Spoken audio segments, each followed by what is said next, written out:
When Napoleon's army arrived in Russia, they were soon disappointed. Gloomy forests and sterile soil met the eye. All was sad and silent. After the army had passed the Niemen and entered into Poland, the misery instead of diminishing increased. The hour had struck for these unfortunates. The enemy destroyed everything on retreating. The cattle were taken to distant provinces. The French saw the destruction of the fields. The villages were deserted. The peasants fled upon the appearance of the French army. All inhabitants had left except the Jews. When the army came to Lithuania, everything seemed to be in league against the French. It was a rainy season. The soldiers marched through vast and gloomy forests, and all was melancholy.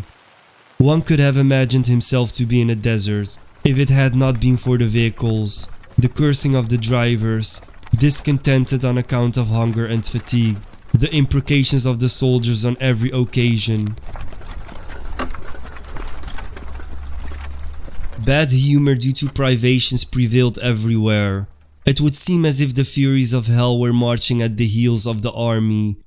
The roads were in a terrible condition, almost unpassable on account of the rain, which had been continuous since the crossing of the Niemen. The artillery wagons especially gave great trouble in passing marches, and on account of the extreme exhaustion of the horses, a great many of these vehicles had to be abandoned. The horses, receiving no nourishment but green herbs, could resist even less than the men, and they fell by the hundreds. The improper feeding of the animals caused gastric disturbances, alternately diarrhea and constipation, enormous tympanitis, peritonitis. It is touching to read of the devotion of German cavalrymen to their poor horses. They would introduce the whole arm into the bowl, to relieve the suffering creatures of the accumulated fecal masses.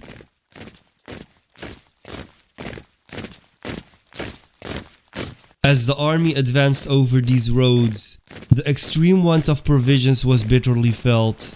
The warriors, already reduced to such an excess of misery, were exposed to rain without being able to dry themselves. To nourish themselves, they were forced to resort to the most horrible marauding, and sometimes they had nothing to eat for 24 hours or even longer.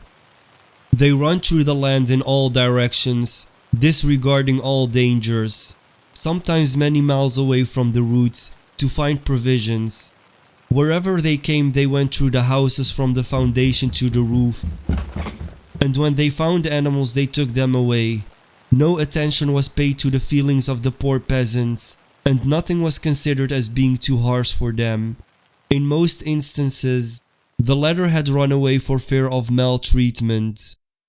Nothing is so afflicting as to see the rapacity of pillaging soldiers, stealing and destroying everything coming under their hands. They took to access vodka found in the magazines which the enemy had not destroyed, or in the castles of the main route. In consequence of this abuse of alcohol, while in their feeble condition, many perished. The enemy retreated behind the Dwina and fortified himself in camp. It was thought that he would give battle, and all enjoyed this prospect. Thank you for watching. If you liked the video, be sure to click that like button. Also, don't forget to subscribe and click the bell to be notified about our latest videos.